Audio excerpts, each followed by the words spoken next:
Intel just dropped 5% in one day, and most people are panicking, but smart traders are getting paid to buy the dip. I'm going to show you how you can turn this sell-off into a 17% annualized rate of return without even buying the stock.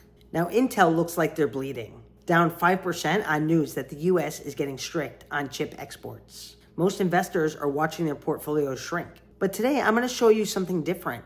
I'm going to show you how you can find the safety zone where we can collect immediate cash and actually hope that the stock drops a little bit more. If you want to know how to get paid while other people are panicking, watch this video and stay until the end because I'm going to show you a secret that most people don't know about. Now we're going to jump right into my screen and I'm going to show you click by click. But before we do that, be sure that you're subscribed to the channel. I'm putting up a video every day and I'm going through examples just like this one. And subscribing helps other people find the content. So thanks for that. Let's jump right in. So here's the dashboard on this crazy cool application that I recently built. Now I'm going to hop over to the rate of return because that's where we're going to start. Now we can use this application one of two different ways. We can use the manual mode, in which case we're going to type in all the content and then the application is going to calculate the results for us. Or we can let the application do most of the work in the live data tab. So I like the easy way. Let me show you the live data tab. Now you're going to need your own API key for this, but don't worry, it's totally free and I'll show you exactly how to do that in another video. So we're looking at Intel as our example. So I'm going to type the ticker in and I'm just going to fetch the data. Now I can choose the expiration date. I'm going to choose this Friday, March 13th, and I also choose the risk level. I can be conservative, middle of the road, or aggressive. I'm going to be conservative. Now once I hit calculate, the application fetches it instantaneously for us, and it automatically pulls up the best trade in this scenario. Now, when I say best trade, I want you to keep in mind that this video, as well as this channel, is just for education purposes. You have to make your own decisions, so you want to consider your own risk tolerance, how much money you have, all of those sorts of things. What I'm trying to do is help you understand how to evaluate trades so you can be better set up for success moving forward and create a systematic stream of income for yourself. So getting back to the contract, it's pulling up the 3750 put. This has a 9 delta. Now that gives us like a cheat sheet idea of how likely the stock is to drop from where it is now, which is 43.43 per share, as we can see here, all the way below 3750 before Friday, only about 9%. And the bid price on this contract is 0.13. That means that $13 would get dropped into our account right when we make the trade. We're committing to buy 100 shares at 37.50 if the price drops below that level. If the price doesn't drop below 37.50, we don't buy the shares, but either way, we keep the $13.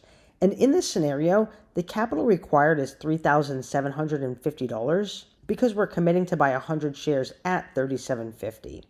Now the application will automatically calculate both our rate of return for the 5 days that we're holding the contract, as well as our annualized rate of return, nearly 17.5%.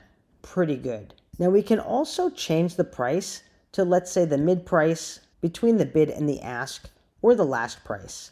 And you'll see that the application automatically updates all of our content for us. We can go back through if we want, we can change the expiration date, or we can also go a little bit more aggressive if we wanted to.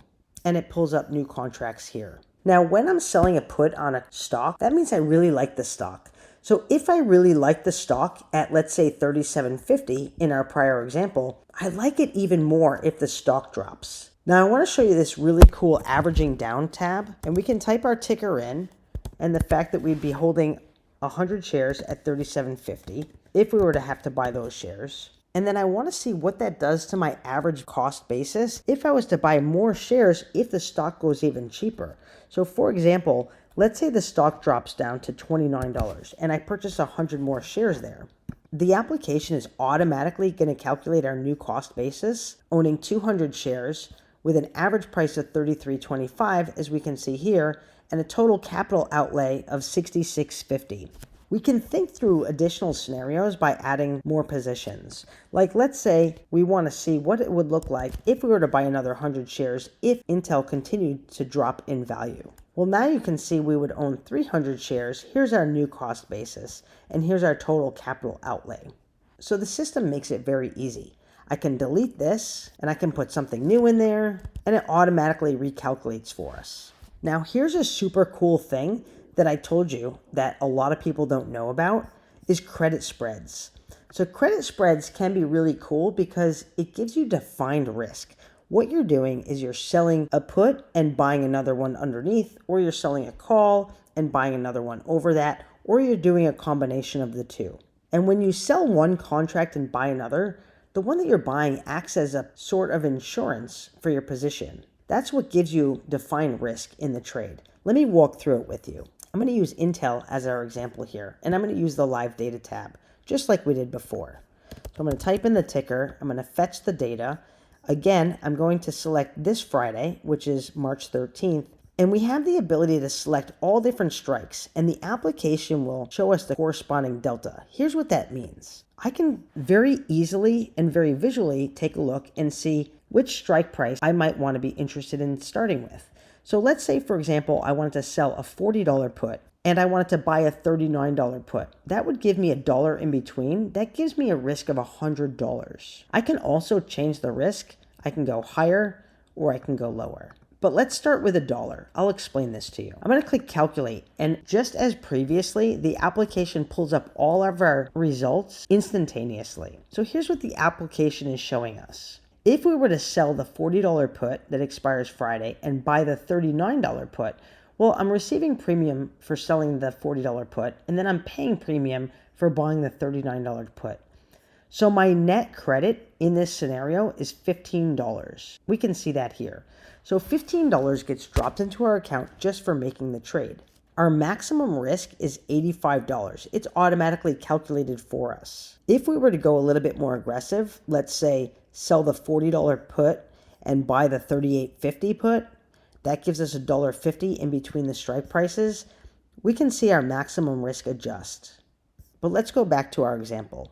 We can also see our rate of return of about 17.65%. That's based on receiving $15 and putting up $85 in capital. Now keep in mind, this is the maximum risk on the trade.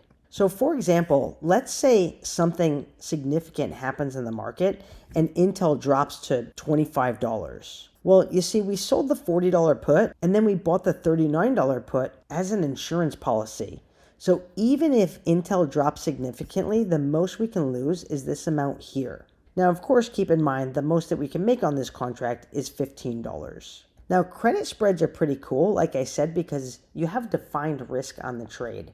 The problem historically with credit spreads is it's a gigantic pain in the neck to calculate all of these figures manually. So for example, if we hop over to the manual tab and we had to type in all of this information, well, we would type in the ticker symbol, we would type in the expiration date, we would have to figure out what's the short put, maybe we would have to bounce back to our broker platform here, we'd have to look at the option chain here, and let's say if we were to selling the $40 strike, and then we were buying the $39 strike, we have to actually physically look at the strike prices. So you can see how it makes it very, very cumbersome. But the advantage of using the live data tab is that the application does all of the work for us. And we can make changes as we're going as well. Let's say I want it to be a little bit more aggressive, or I wanted to risk a little bit more money. Basically, it's just clicking the mouse. Super, super easy. So what'd you guys think? Is this tool amazing or what? What used to take me like an hour to do messy spreadsheet calculations now returns the data in milliseconds. Now, I launched this application a few days ago, but then I had some challenges with the technology. I've been working around the clock to solve it, and now it's back online. Anyway, if you liked the video, smash the like button, subscribe to the channel, share it with a trader friend who could use the help. And let me know in the comments section, what do you think about the content that I walked through on the screen? I hope you guys liked it. Cheers for now, and happy trading.